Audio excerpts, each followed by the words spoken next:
এই যে 5 মাসের কোর্সটি করলেন, তাতে আপনার কি ভাবনা চিন্তা? আপনি কিছু শিখতে পেরেছেন?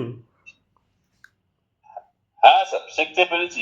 এই যে শিখতে পেরেছি মানে আমরা আগে তো সংস্কৃত বললেই গায়ে জ্বর আসতো ক্লাসে। আচ্ছা। এখন সেখানে বুঝতে পারছি গায়ে জ্বর ছেড়ে গেছে। আর সংস্কৃত নামছে ওই ফ্রাইডের জন্য ওয়েট করছি, কবে ফ্রাইডে আসবে, কবে রানি সাহেব আমাদের পড়াবেন, কবে করে। আর সবচেয়ে বড় কথা হচ্ছে যে শব্দরূপ থেকে বা ধাতুরূপ থেকে যে ছোট ছোট ট্রান্সলেশন গুলো যাবে, যখন নিজে থেকে চেষ্টা করে মানে করতে পারি, আর যখন মিলে যায় ঠিক অঙ্কের অ্যান্সার যেমন মিলে যাচ্ছে, যেমন আনন্দ হয়, ঠিক সেরকম টাইপের আনন্দ হচ্ছে।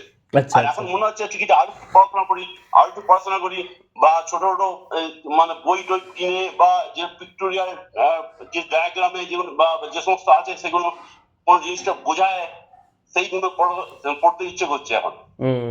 আচ্ছা, বেশ বেশ ভালো লাগছে। তার মানে আপনি 5 মাসে মোটামুটি নিজেকে একটা খুঁজে পেয়েছেন কিছু একটা। I am quite satisfied sir. Okay, ধন্যবাদ আপনাকে। খুব ভালো লেগেছে আপনার এসে।